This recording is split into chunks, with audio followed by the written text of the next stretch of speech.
আমার রাসূলুল্লাহ শান মর্যাদা আল্লাহ কত না দিয়েছেন শুনেন। আমার নবী পাক দুনিয়ার জমিনে কিভাবে এসেছিল সবই আপনারা জানেন।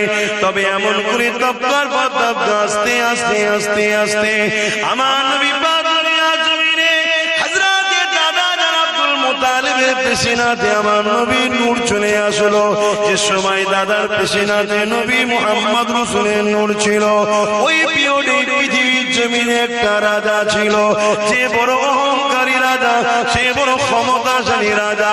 সে অহংকার দেখে আল্লাহর কাবা শরীফকে ভাঙা স্বপ্ন দেখেছিল। আপনারা নাম জানেন বাদশাহ আব্রাহা বাদশাহ। কি নাম? আব্রাহা। মনে থাকবে আপনার?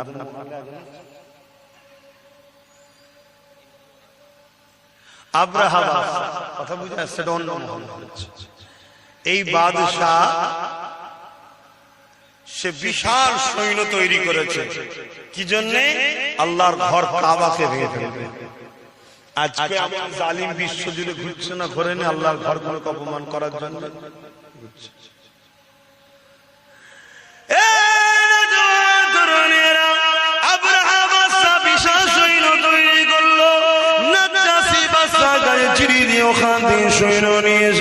এমন করে বিশাল কাফেলা নিয়ে আল্লাহর কাবা শরীফকে ভাঙার জন্য আগিয়ে আসতে লেগেছে। এবং আব্রাহা নিজে একটা বিশাল হাতির উপরে চেপে এমন করে কাবা দিয়ে আগিয়ে আসতে লেগেছে। বিশাল বাহিনী নিয়ে, অস্ত্র শস্ত্র নিয়ে, তীর বল্লম ধনুক নিয়ে, লোহা সজ্জিত করে নিয়ে এইভাবে তারা কাবাকে ভাঙার জন্য মক্কার জমিনের দিকে রওনা দিতে লেগেছে। কিছু দূর আগে আসার পরে শোনো গো, শোনো গো, শোনো গো, ওই আব্রাহা বাদশা তার সৈন্যদেরকে নিয়ে একটা ফাঁকা জায়গায় তাঁবু তৈরি করলো। ওই তাঁবু তৈরি করে নিয়ে সেনাপ্রধানদের সঙ্গে আলোচনা করতে লাগলো। কিছুতে একটা বাহানা দরকার, এমনি এমনি ডাইরেক্ট কি করে হামলা করে কিছুতে একটা বাহানা তৈরি করতে হবে।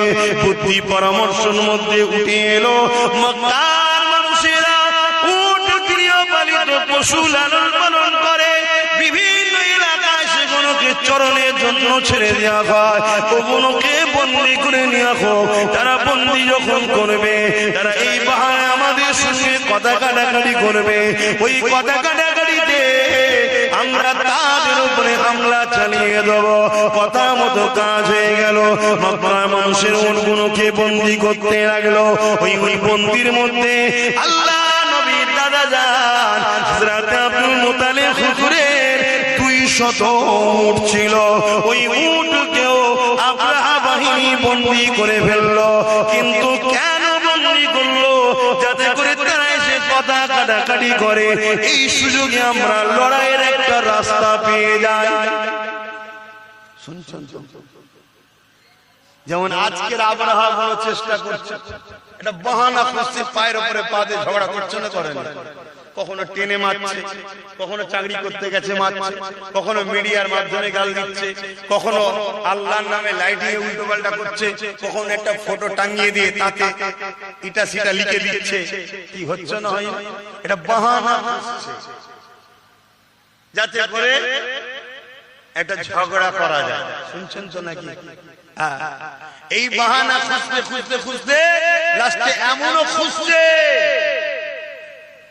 যে এই মসজিদে এই আছে, ওই মসজিদে ওই আছে, ওই মসজিদে ওই আছে, এরকম সব করছে না, করছে না। এমনকি এর আগে কি করেছে?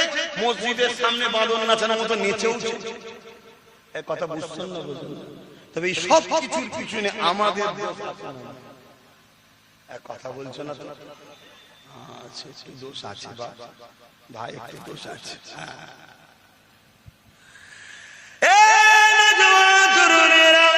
কিন্তু অবাক করা বিষয়, 200 উট বন্দী হয়ে গেল। মক্কার মানুষের অন্যদেরও উট বন্দী হয়ে গেল। কোন ভুরুক্ষেপ নেই, কেউ লোক পাঠায়নি, কেউ খোঁজ নিতেও আসেনি, কেউ কথা বলতে আসেনি। ঠিক আজকে এরকমই হয়েছে। হাজার জায়গায় মারা হয়েছে, হাজার কিছু ঘটনা ঘটছে, আমরা কোনো গুরুত্বই দিইনি। তাই পেরেশান করে যেতে লেগেছে যে কি ব্যাপার, কিছু হচ্ছে না কেন। আব্রাহাও সেদিন পেরেশানে পড়ে গিয়ে লাস্টে নিজে থেকে একটা দুধ পাঠিয়ে দিল। আমার রাসূলুল্লাহ জমিনে ওই দুধ যখন চলে আসলো, ওই দুধ এসে জিজ্ঞাসা করতে লাগলো, এই মক্কা চেয়ারপারসন কে আছে, এই মক্কা দায়িত্বে মেন কে রয়েছে? আরে আমার রাসূলুল্লাহ দাদা হযরত আব্দুল মুত্তালিব, তিনি মক্কা তখন গভর্নর ছিলেন, দায়িত্বে ছিলেন। আল্লাহর কাবার রক্ষণাবেক্ষণ তিনার হাতে ছিল।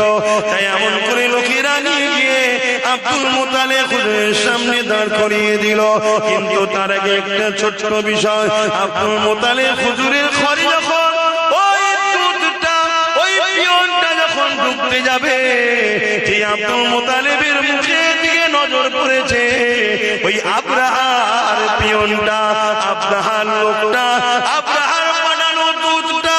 সঙ্গে সঙ্গে আব্দুল মুত্তালিব আমার রাসূলুল্লাহর দাদার কপালে পায়ের কাছে মাথা নত করে সিজদায় পড়ে যায়।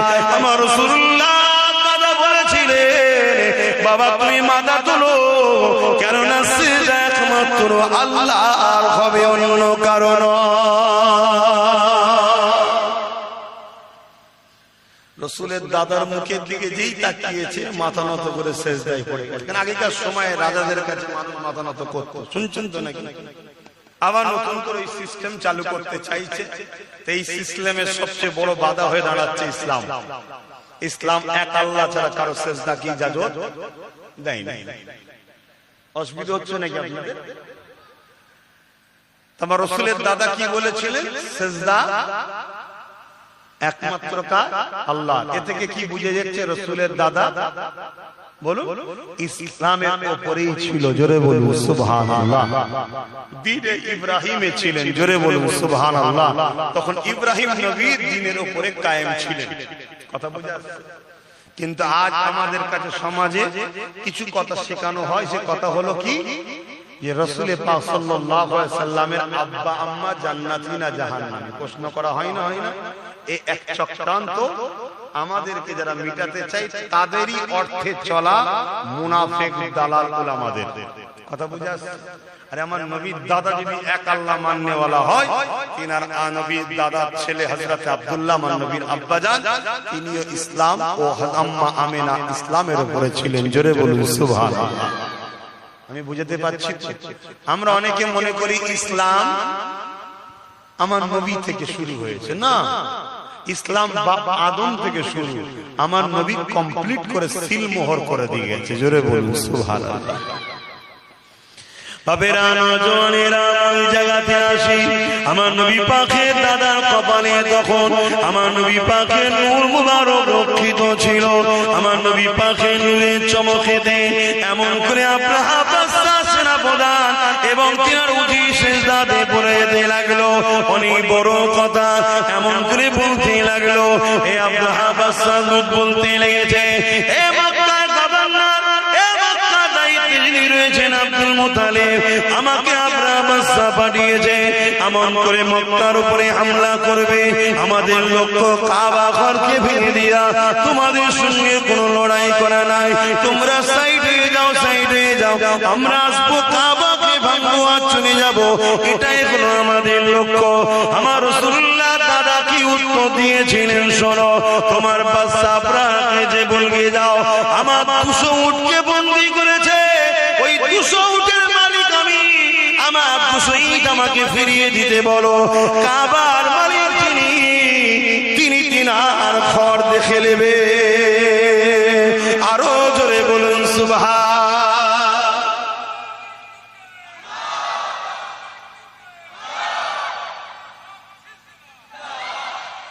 আল্লাহ।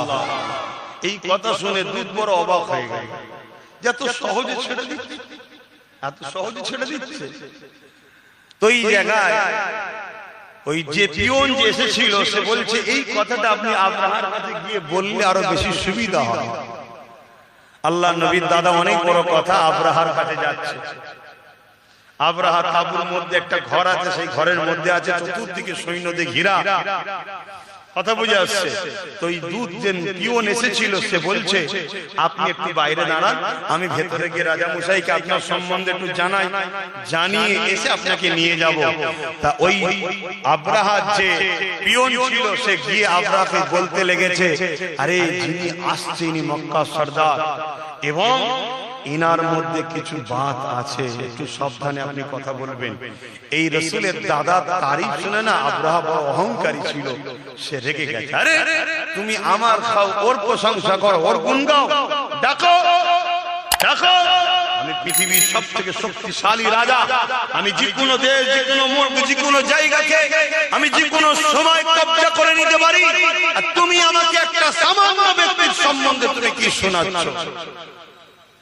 হাই রে বোকা, সে তো জানে না যে কাকে ডেকেছে।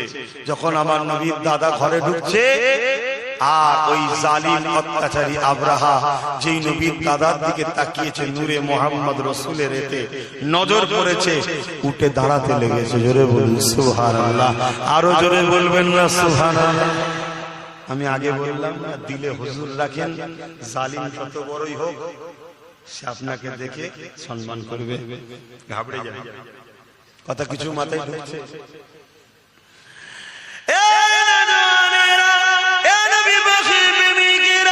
আল্লাহ নবী নবী দাদা জানেন শুনিয়া আব্রাহার অনেক কিছু কথাবার্তা হলো। কথাবার্তা হওয়ার পরে একটাই জায়গায় দাঁড়ালো। আল্লাহ নবী দাদা বলতে লাগলো, আমি উটের মালিক, আমাকে উট দিন, আমি চলে যাব। কাবার মালিক যিনি তিনি কাবা দেখে নেবে। এই সময় তাবরা চিন্তা করতে লাগলো হয়তের মধ্যে কোনো ফন্দি থাকতে পারে, তাই সেনা প্রধানকে ডেকে বলল, যাও এই আব্দুল মুতালিব সাহেবকে নিয়ে গিয়ে আমার বিশাল সৈন্য বাহিনীটাকে একটু দেখিয়ে দাও। যদিও গোপনে গোপনে প্ল্যান রাখে, আমার বাহিনী দেখেও যেন ঘাবড়ে যায়।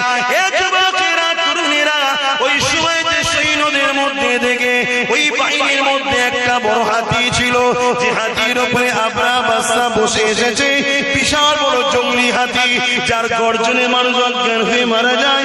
স্পেশাল করে আব্রাহা বলল, আমার সওয়ারি হাতিটাকে দেখাবে। আল্লাহ নবী দাদাকে যখন ওই হাতির সামনে নিয়ে যাওয়া হয়, মন দিয়ে শুনুন, হাতি ওই দিকে মুখ করেছিল, পিছন দিক দিয়ে রাসূলের দাদাকে নিয়ে যাওয়া হচ্ছে। এমন করে কোন এক সময় যখন হাতি এই দিকে ঘুরেছে, যখনই ঘুরেছে আমার নবীর দাদার দিকে নজর পড়েছে।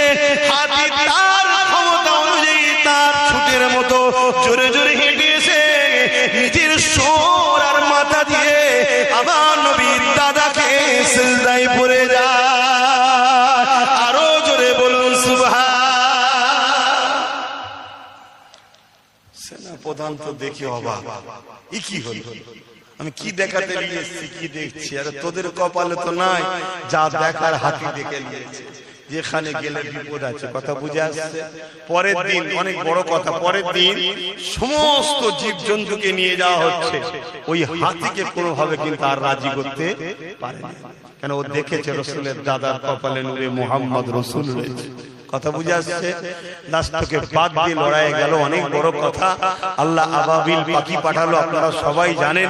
সেই পাখি মুখে করে ডানা করে একটা করে পাথর ছেড়ে ছেড়ে ছেড়ে ছেড়ে এমন করে পুরো আব্রাহা ও তার সৈন্য সামন্তরকে আল্লাহ ধ্বংস করে দিয়েছিলেন। বলুন সুবহানাল্লাহ। আসুন আমরা ঈমানের দিকে মজবুত হই, আল্লাহ সাহায্য আসবে। আজকে যত আব্রাহা চালা আছে এদের উপর আল্লাহর লানত আসবে, আযাব আসবে, এরাও ধ্বংস হয়ে যাবে। কিন্তু আমাদেরকে পরিবর্তন হতে হবে, আমাদেরকে পরিবর্তন হতে হবে। আল্লাহ আমাদেরকে রাসূলের প্রেম ভালোবাসা আমাদের অন্তরে ভরিয়ে দেন। জোরে বলুন সুবহানাল্লাহ।